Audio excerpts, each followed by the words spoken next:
Welcome to another episode of Lefty's Workshop. This is my South Bend drill press, and this week we're going to make it better. It's got quite a story behind it, but I'm told that I ramble too much, so I'll tell it to you as I take it apart.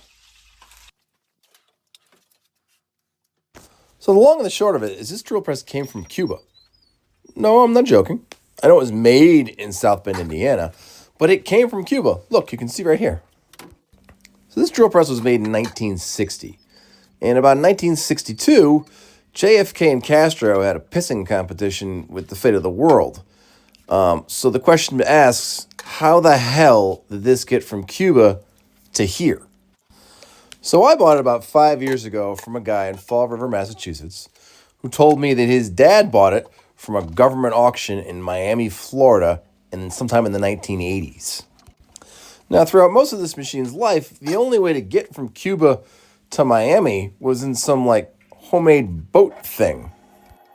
Now, I admire these people's courage and ingenuity to escape a brutal dictatorship. But I can't imagine anyone's going to go, all right, I'm escaping from a brutal dictatorship. I have my life vest. I have some food.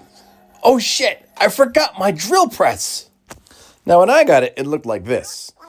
It was painted with some ugly old blue paint and yellow paint, and it had a motor that was made in the Soviet Union. So the commie motor was blown and it needed a new one, and the Cuban paint was shedding like my dog's fur does in springtime. And it was too short because I wanted a floor model. So I amended all those problems. I got a new motor, I repainted it, I did the whole Lefty's Workshop thing before I even had Lefty's Workshop, and it came out great, except for one small problem. You see, South Bend made the column on this be 2 inches, 730 thousandths in diameter. And I didn't know that. And I was stupid and didn't measure that. And I bought a column off of some other random drill press that was 2 inches, 750 thousandths. And it didn't fit. So I did some finagling. Mainly, I machined 20 thousandths off either end of the column so they would fit into the head and the base. And then I machined 20 thousandths out of the table knuckle so that it fit over the larger column. But that leaves us with a problem for today. Now, as many of you may know, I am quite the South Bend accessory nerd. I love finding South Bend rare accessories, and this is one of them. Talk about what this thing actually does.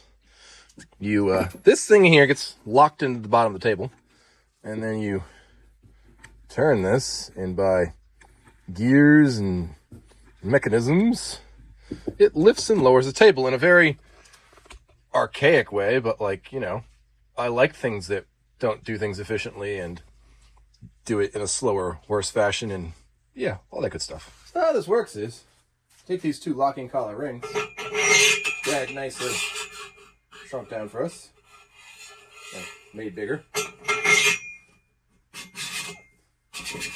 And they, actually,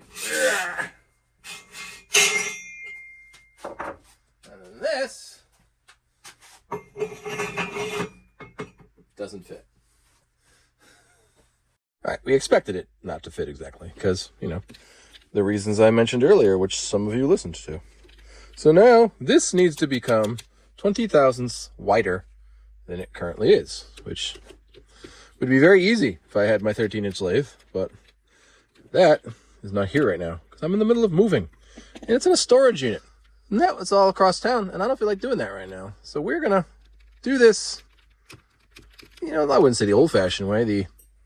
The shade tree mechanic method is what we're gonna try here.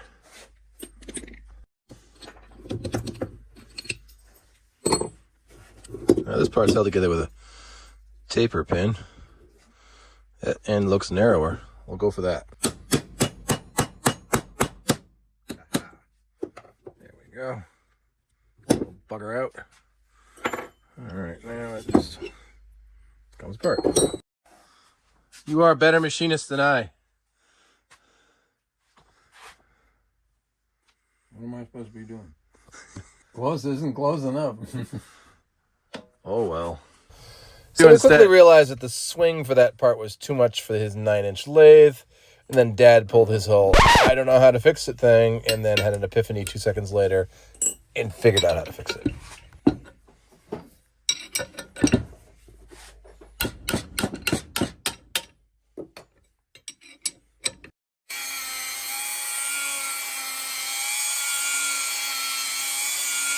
Now, before you get all angry at me and fill my comments with comments about how this is amateur, well, of course it's amateur. I don't get paid to do this.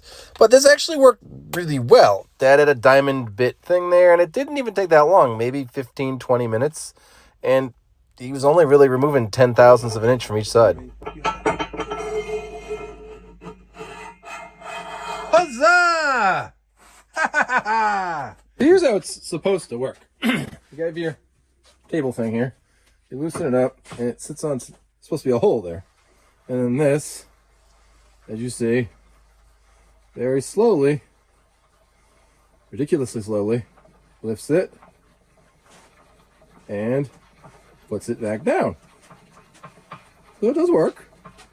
But we need the hole in the bottom of this knuckle for this thing here to fit on. And I found the location of the hole by using a center punch. Made an agreeable noise with how to cut this. His initial response was, do it with the drill press, but, you know, that's not really possible. Here's Dad's setup so far. A couple of shims, I guess, and it should work. If anybody knows Shady Glen from Central Connecticut, it's a diner I used to work at. They made rulers, and my mother had hundreds of them, so we're going to use shims. That's 103 and that's 103? Yep. Yeah, it does first. And then after we indicated it in, of course, we were able to drill the hole 800 thousandths deep. And then mill out a little pocket to hold the set screw. So that hole's drilled and that thing was milled. That was some feel-good machining on my part there. I thought that went really well. And let's see how it fits. Right, I just tighten up that little set screw that we put in there. Release the lock per usual, and it turns just as it would normally. And you crank it, and it goes down. Very slowly. Like, ridiculously slowly. But, I guess if you have the big South Bend XY table sitting on here, then that would make it easier, I guess. I don't know. So this is 5 times the speed it actually takes to go up. God, this is slow.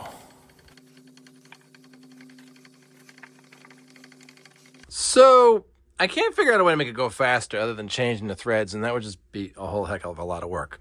But I am gonna, I think, this is 7/16, 10 threads per inch Acme thread. I think I'm gonna get a, 2-foot section of that from McMaster Carr and at least give it some distance it can go other than 6 inches. Other than that, I can't really figure out a way to make it go faster. But other than that, I'm pleased as punch with it. You know, it's inefficient and all that stuff, but, you know, that's what makes it cool, I guess.